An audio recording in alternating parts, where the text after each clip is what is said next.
ditemukan perkembangan baru bahwa tidak ditemukan, saya ulangi, tidak ditemukan fakta peristiwa tembak menembak seperti yang dilaporkan. Saya ulangi, tidak ditemukan fakta peristiwa tembak menembak seperti yang dilaporkan awal. Tim khusus menemukan bahwa peristiwa yang terjadi adalah peristiwa penembakan terhadap saudara J yang mengakibatkan saudara J meninggal dunia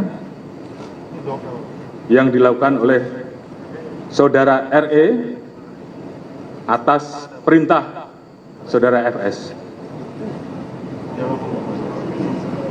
Saudara E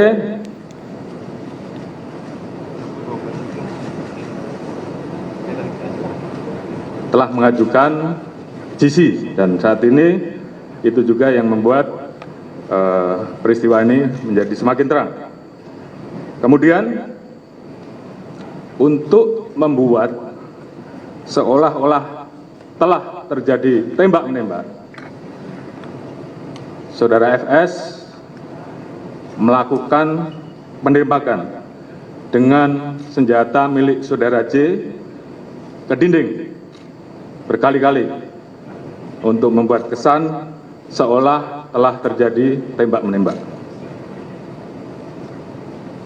Terkait apakah saudara FS menyuruh ataupun terlibat langsung dalam penembakan, saat ini tim terus melakukan pendalaman terhadap saksi-saksi dan pihak-pihak yang terkait. Kemarin kita telah tetapkan 3 orang tersangka, yaitu saudara RE, saudara RR, dan saudara KM. Tadi pagi dilaksanakan gelar perkara dan tim sus telah memutuskan untuk menetapkan saudara FS sebagai tersangka. Saya ulangi, tim sus telah menetapkan saudara FS sebagai tersangka. Terkait dengan pasal apa yang disangkakan dan proses penyidikannya nanti akan dijelaskan secara khusus oleh Pak Kabar Eskrim selaku tim penyidik dan juga beberapa hal yang memang akan dijelaskan oleh Pak Irwasum sebagai ketua tim sus yang mengawali bagaimana proses ini menjadi terang benderang.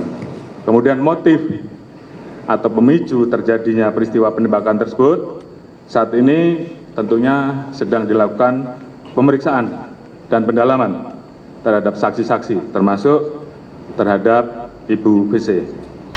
Brigadir J ini orang Batak dan orang Batak itu sangat berbakti pada sosok ibu, sangat menghormati sosok ibu.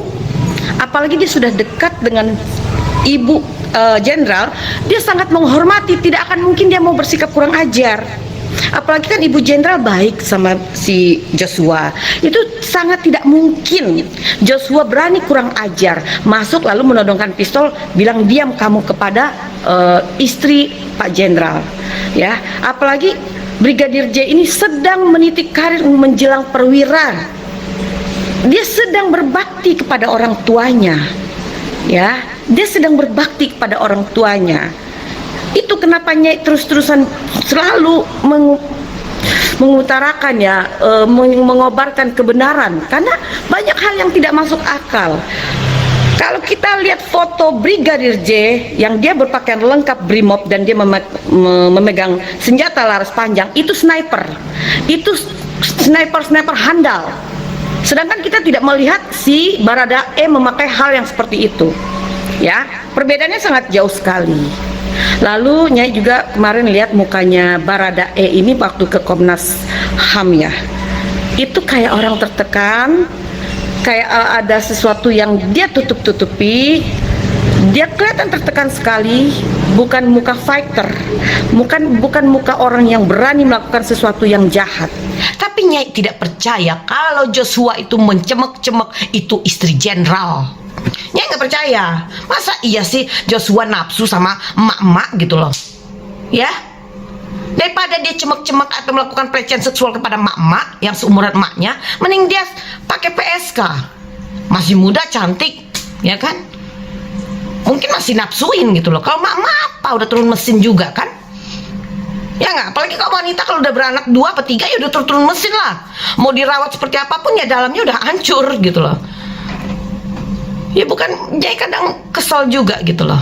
Lalu katanya ada masalah perselingkuhan. Saudara J meniduri, katanya ini mohon maaf ya, istri Kadif Propam ini selingkuh. Ada kameranya. Terlalu banyak gitu loh. Statement-statement liar gitu yang Nyai dengar. Tapi sekali lagi Nyai tidak percaya kalau saudara J ini bersalah. Ada kasus lain yang lebih besar yang diketahui oleh saudara J sehingga harus dia dihabisi agar tidak bersuara. Jadi bukan masalah perselingkuhan, bukan masalah pelecehan, tapi ada kasus lain yang lebih besar lagi dari itu yang ditakuti oleh Kadif Propam, mantan Kadif Propam Ferdi Sambo. Itu yang Nyai lihat dari batin Nyai. Kenapa? Katanya, aku dilecehin. Apa yang dilecehinnya apa, Bu? Anda dicemek-cemek yang mana? Buktiin. Diperkosa. Ada nggak hasil visum diperkosanya? Kan ada pasti visum-visum. Ada pemaksaan kepada alat kelaminnya. Tapi kan tidak ada bukti visumnya. Lalu kan dilecehkan Anda di kamar. Lah bagaimana mau dilecehkan, orang baru pulang pergi bersama-sama? Lalu si bapak kan masih ada di sekitar situ. Di rumahnya juga banyak orang. Nggak mungkin Brigadir J ini berani melakukan pelecehan. Nyai nggak percaya. Sekali lagi Nyai bilang, Nyai tidak percaya Joshua bersalah dalam pelecehan seksual. Lalu katanya lagi, iya, ini yang Nyai dengar ya kabar-kabarnya nih. Ya karena dia itu ini kurang ajar sama istri komandan. Bagaimana dia mau kurang ajar sama istri komandan? Brigadir J ini aja sedang mengejar karirnya loh. Dia ingin naik pangkat. Begitu dia naik pangkat, dia mau nikah dengan tunangannya. Nggak mungkin dia melakukan sesuatu yang aneh-aneh. Lalu ada lagi sekarang berita baru, kemarin katanya Joshua itu melakukan kekurang ajaran memakai barang pribadi Ibu Jenderal. Nyai pikir pakai BH, ya kan ternyata enggak, cuma pakai parfum. Ya Allah, parfum doang harus diributin. Tuh parfumnya di mobil ya, di mobil aja. Kalau supirnya mau pakai silakan aja. Nggak ada Nyai harus ribut-ribut sampai bunuh orang gitu loh. Itu nggak masuk akal ya. Sekali lagi Nyai bilang nggak masuk akal. Alasan yang terlalu dibuat-buat. Ya, cerdas deh dikit gitu loh.